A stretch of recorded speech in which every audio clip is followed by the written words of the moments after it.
生物医学科学家 Rhonda Patrick 博士曾发出警告，仅仅是缺乏一种维生素，你患上失智症的风险就会飙升80%。我们中的许多人以为，只要每天吃1粒维生素 D 就万事大吉了。但如果我告诉你，这可能是一个巨大的误解，一个让我们忽视了真正能保护大脑的、免费却无比强大的药物的误解呢？今天，我们将揭开一个关于阳光的惊人秘密。正如重症监护医师 Roger Seheult 医生所说，这个秘密解释了为什么在瑞典的一项大型研究中，那些最少晒太阳的、不吸烟的女性，其死亡风险竟然和那些晒太阳最多但却吸烟的女性一样高。这无关玄学，而是深刻的科学。我们将一起探讨，为什么你每天坚持的维生素 D 补充剂可能远远不够，以及你到底应该怎么做，才能真正远离失智症的威胁。首先，我们必须颠覆一个观念，阳光的价值远不只是制造维生素 D。根据 Seheult 医生的深入研究，维生素 D 更像是一个指示器，一个标记，它告诉我们谁经常沐浴在阳光下。真正发挥核心作用的是阳光中另一种被我们忽视的力量——红外线。你可以把我们身体里的每个细胞想象成一座微型工厂，而工厂的发动机就是线粒体，它为我们制造能量。但 Seheult 医生指出，随着年龄增长，这个发动机的功率会下降70%。当大脑细胞的发动机动力不足时，结果就是认知衰退和失智症；当心脏细胞的发动机动力不足时，就是心脏病。所有这些我们畏惧的慢性病，其根源都指向了同一个问题：线粒体功能障碍。就像汽车发动机在工作时会产生热量，需要冷却系统来降温一样，我们的线粒体在制造能量时也会产生一种叫氧化应激的废热。如果废热堆积过多，发动机就会熄火。而我们的细胞拥有一个内置的、极其强大的冷却系统，它就是线粒体自身制造的褪黑激素。请注意，这和我们大脑分泌的帮助睡眠的褪黑激素不是一回事。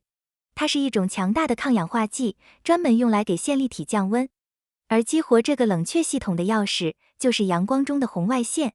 不同于会晒伤皮肤的紫外线，红外线是一种长波光。Seheult 医生提到，它可以轻松穿透我们的衣服和皮肤，深入身体达8厘米，直接为我们的细胞发动机充电，并启动它的冷却程序。这听起来可能有点抽象，但接下来，请听听 Seheult 医生在一线工作中亲眼见证的一个奇迹。他曾遇到一个15岁的男孩，因血癌化疗导致免疫力下降，肺部感染了一种食肉真菌。医生们想尽了一切办法，甚至切除了他的一侧肺，但感染仍在蔓延到他仅存的右肺。他们断定这个男孩只剩下2天生命。在生命的尽头，男孩唯一的请求是，他想去户外。于是，医护人员满足了他这个最后的愿望，把他连同病床一起推到了阳光下。奇迹发生了。仅仅在户外待了2天后，他身体的感染指标开始下降，氧气需求也减少了。医生在做 CT 扫描，发现他仅存肺部里的感染已经消失了60%到70%。最终，这个被宣判死刑的男孩康复出院了。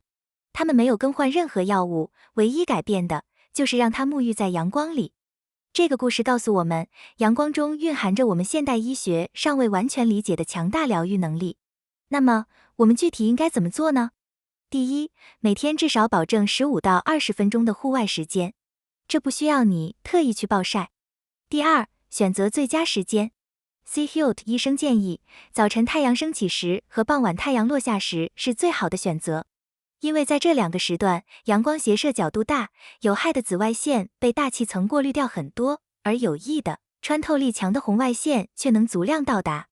第三，具有绿植的地方。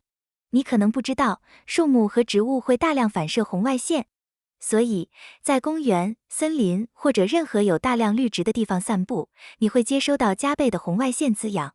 一项名为绿色心脏的研究发现，在一个社区大规模种植了8000棵树后，居民体内的炎症标志物的水平显著下降，这相当于中风风险降低了10%到15%。第四，即使是阴天也要出门。云层虽然会阻挡一部分红外线，但在阴天的室外，你接收到的红外线仍然远多于室内。记住，现代建筑的玻璃窗很多都是为了隔热而设计的，它们会特意过滤掉红外线。所以隔着玻璃晒太阳，效果会大打折扣。第5，正确看待维生素 D。你仍然需要去检查你的维生素 D 水平，确保它在正常范围内。Rhonda Patrick 博士的研究提到，如果水平过低，每天补充大约4000国际单位的维生素 D3 是明智的。尤其值得注意的是，肤色较深的人群需要比肤色浅的人多6到10倍的日晒时间才能合成等量的维生素 D， 因此更需要关注补充。但这不能替代阳光，把它看作一个辅助手段，而不是解决方案本身。我们正生活在一个被 C. Hute 医生称为白天昏暗、夜晚明亮的时代。统计显示，我们有超过 92% 的时间都在室内度过，远离了那个能从根本上为我们细胞充电的能量来源。缺乏阳光，可能正是这个时代各种慢性病和精神健康问题蔓延的被忽视的核心原因之一。所以，从明天开始，把接受15分钟的阳光照射写进你的日程表。这不是一种休闲，而是一项对自己健康，尤其是大脑健康，至关重要的投资。